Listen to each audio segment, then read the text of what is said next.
Oke, di video kali ini saya ingin memberikan review match untuk pertandingan dari Arema FC dengan Bali United, lalu ada Dewa United dengan Persik Kediri ya. Kita mulai dulu dari Arema FC dengan Bali United.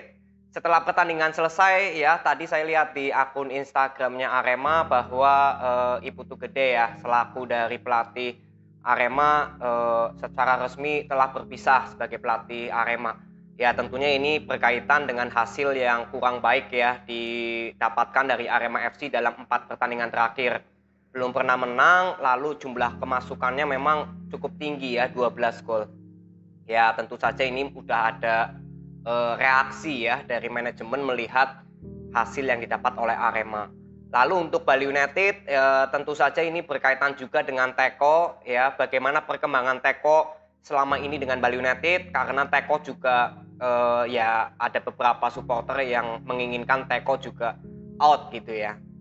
Jadi kalau kita lihat di pertandingan kali ini, sebetulnya untuk Arema FC sebenarnya bisa mengimbangi permainan dari Bali United. Ya, memang Bali United lebih banyak menekan, terutama dari sektornya Private dan juga M. Rahmat. Ya, di sektor tengah memang nggak terlalu berjalan cukup baik karena ya kalau boleh dibilang pemain tengahnya hanya Sidik Saimima dan Lesaluhu. Sisanya lebih ke sayap semua ya, Eber Pesa, Rashid juga belum bermain.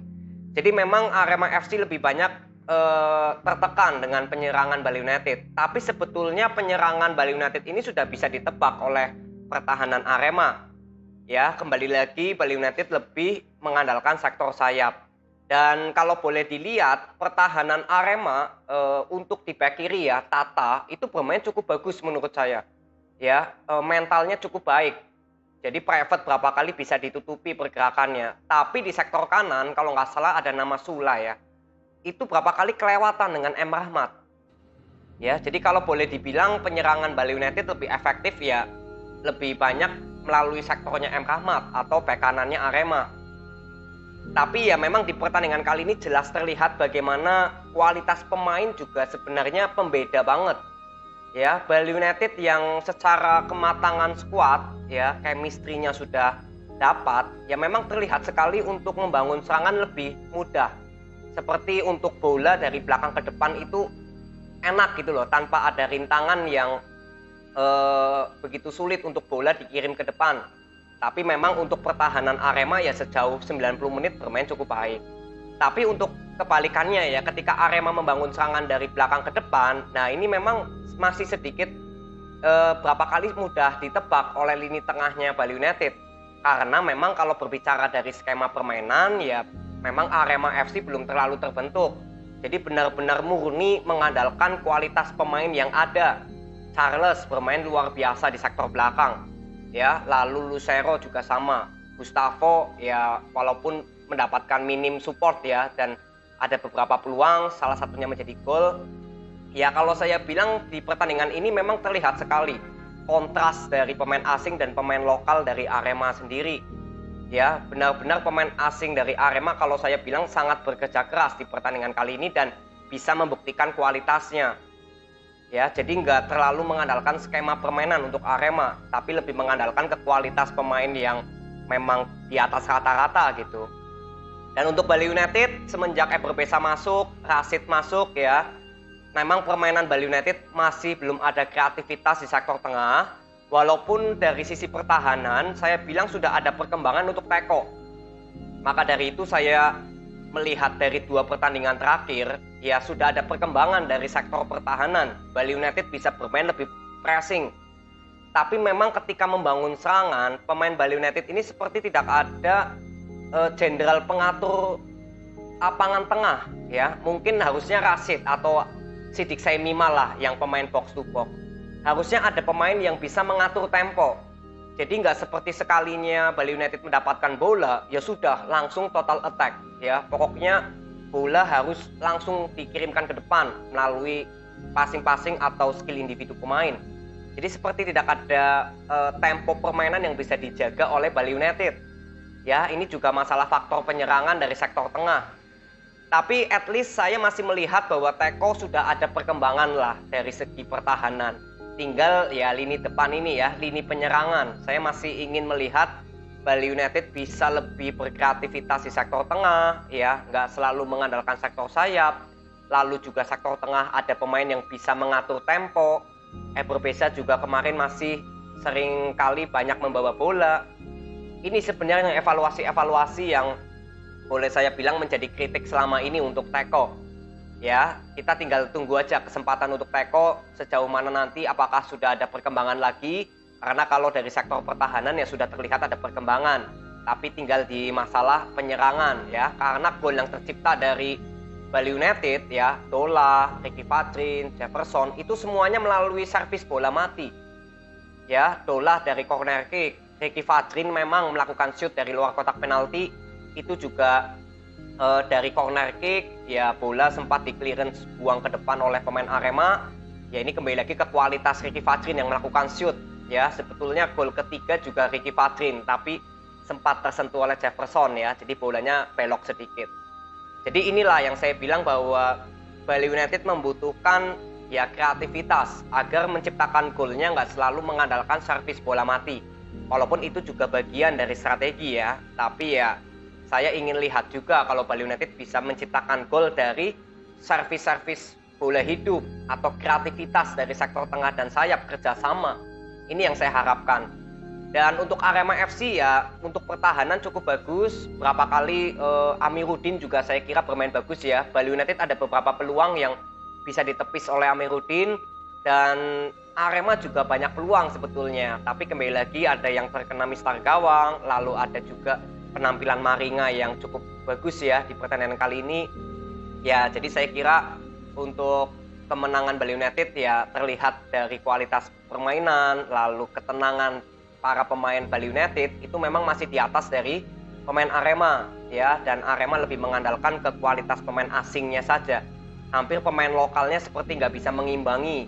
Ini yang saya lihat. Jadi semoga pemain lokal dari Arema FC bisa introspeksi, bisa evaluasi, bisa bekerja keras ya. Kalian harus tahu kalau kalian tuh bermain untuk tim sebesar Arema. Ya, jadi bisa bekerja keras lagi untuk memberikan yang terbaik ya bagi timnya Arema FC. Ya, jadi untuk Bali United selamat kalian mendapatkan 3 poin, dan juga untuk Arema FC tetap semangat. Semoga dengan berpisahnya Iputu Gede ya Arema FC bisa mendapatkan pelatih yang lebih baik lagi agar bisa meneruskan tongkat estafet dari pelatih-pelatih sebelumnya yang membawa Arema ya ke jalur prestasi. Ya. Lalu next dari Dewa United dengan Persik Kediri ya. Persik Kediri kali ini harus kalah 3-0. Saya baru baca komentar kemarin ya, melihat beberapa pemain ada yang mengalami cedera. Tapi kalau saya simpulkan ya pemain yang cedera kebanyakan di sektor belakang ya, Anderson, Fafa. Tapi sisanya untuk pemain tengah, pemain depan saya kira nggak ada masalah. Ya, tapi kalau kita lihat dari permainannya dulu ya, di sini kan Arthur Irawan bermain dengan Rohichan. Memang kalau boleh saya bilang Rohichan ini penampilannya lagi belum terlalu konsisten. Ya ini juga mungkin faktor usia juga bisa ya. Tapi kalau dilihat kontribusinya dari pertandingan kemarin, ya walaupun memang pemain yang cukup bekerja keras untuk masalah benteng pertahanan, tapi kalau dilihat performnya memang seringkali inkonsisten. Bukan masalah blunder ya kemarin gol dari Dewa United karena kesalahan Rohichan ya. Tapi memang kalau sejauh kontribusinya 90 menit itu belum terlalu konsisten lah Rohichan. Lalu Arthur Irawan juga masih sama, saya melihat belum ada perubahan. Ketika bertahan saya beberapa kali lihat justru dia Arthur ini hanya jalan kaki untuk membantu ke pertahanan, bukan lari ya. Karena kan Arthur Irawan kalau boleh dibilang pemain box to box nih. Rohichan lebih di area pertahanan. Ya, nah ini harus menjadi evaluasi juga kalau ya Arthur Irawan kalau menjadi pemain box to box ya tentunya harus lebih ekstra. Karena pemain box to box ya pasti lebih capek ya karena membantu pertahanan dan juga membantu penyerangan. Ini posisinya Bayu Otto kan biasanya. Ya, dan Bayu Otto bermain di sektor kanan. Sebetulnya saya juga masih rada mempertanyakan line up dari Rospide ya. Di sini sebenarnya bukan masalah Persik Kediri banyak yang cedera. Tapi kalau dilihat dari pemain tengah, pemain sayap, sebetulnya Persik Kediri ini ya bisa menurunkan starting line up yang semestinya. Ya, Bayu Otto mungkin ya dengan Rohichan, lalu Renan Silva di depan, kanan Sawyer, kiri Flavio, depan Jevinho. Karena babak kedua juga terlihat ya, akhirnya juga Rospide memakai formasi seperti ini karena Bayu Oto cedera ya mau nggak mau diganti oleh Ahmad Agung atau Adi Eko gitu ya. Adi Eko menggantikan Ko Hee-chan ya kalau nggak salah. Jadi memang terlihat dari starting line up Rospide ini ya belum berani untuk melakukan rotasi ya, atau Bayu Oto yang pemain box to box justru digeser ke sayap kanan.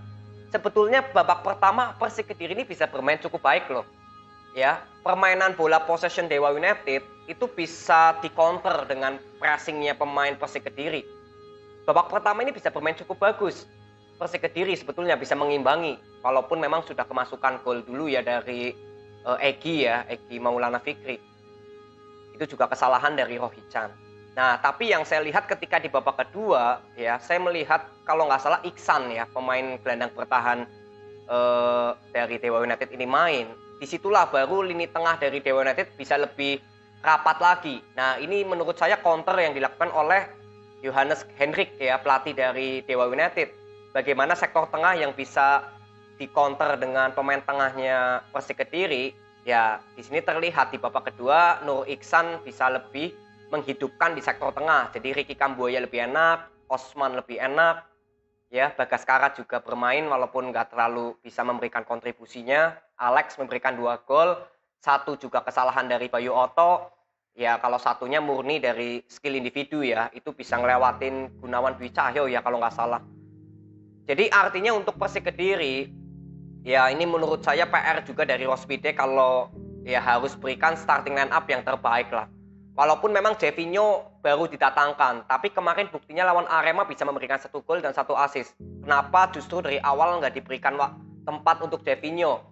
Ya, Flavio tetap di kiri dan Sawyer di kanan. Ini kan pertanyaan saya, kenapa starting line up-nya nggak dari awal seperti ini? Karena di babak kedua, ya kalian bisa lihat, akhirnya Rospide menurunkan pemain ini kan, Flavio di kiri, Jevinho di depan, dan Sawyer di kanan. Mungkin kalau Bayu Oto nggak cedera, ya komposisi starting line up-nya sama seperti lawan Arema. Rohit, Bayu Oto, Renan Silva. Tinggal di sektor belakang, saya kira ya sektor belakang kalau nggak ada pilihan lagi mau ya sudah. Yusuf, Hamra, lalu ya mungkin Gunawan Dwi Cahyo atau siapa lagi lah ya. Saya nggak terlalu paham pemain belakang lagi dari Persik Kediri. Lalu di kanan ada Agil atau Simon Lingbo. Ya sebenarnya di sektor belakang kalau misalkan memang Persik Kediri kemasukan, tapi kan di lini depan kalau bisa menciptakan gol ya nggak ada masalah kan harusnya. Persoalannya kan Persik Kediri nggak bisa menciptakan gol di pertandingan kali ini. Jadi seperti nggak ada ya seperti Dewa United sudah kill the game gitu loh. Ya, jadi ini menurut saya evaluasi harus diberikan dari Rospide starting line up-nya. Jangan sampai ya terjadi seperti hal ini lagi lah. Ya, Bayu Oto ditaruh di kanan, Arthur Irawan dengan Ko Hee-chan diduetkan dan ternyata nggak efektif. Ya, kalau nggak salah gol pertama dari kesalahan Rohit itu Gunawan Dwi Cahyo nggak mau berikan bola ke Arthur Irawan, padahal Arthur Irawan ini posisinya kosong, tapi justru passingnya ke Ko Hee-chan, dan Ko Hee-chan posisinya di pressing ya di situ oleh Alex, dan Ko Hee-chan sayang sekali passing ke belakangnya nggak maksimal, jadi bisa diambil oleh Egy Maulana Fikri. Ya, jadi untuk kedepannya ya saya harapkan Rospide bisa evaluasi ini dan bisa konsisten ya. Saya berharap sekali bisa konsisten dari starting line up-nya dulu. Ya, karena skema permainan saya kira di babak pertama Persik Kediri bisa bermain cukup baik. Cuma ya di babak kedua ya setelah Bayu Oto cedera ya sudah memang sedikit sulit untuk Persik Kediri dari masalah kualitas pemain sendiri ya. Saya juga baru lihat permainan Ahmad Agung ya kalau nggak salah di pertandingan kali ini. Ya, jadi untuk Persik Kediri tetap semangat, semoga di pertandingan berikutnya Persik Kediri bisa meraih 3 poin dan bisa lebih maksimal lagi dalam menjaga skema permainan yang konsisten ya. Jadi untuk Dewa United selamat, kalian mendapatkan 3 poin. Nanti kita ketemu di video berikutnya. See you.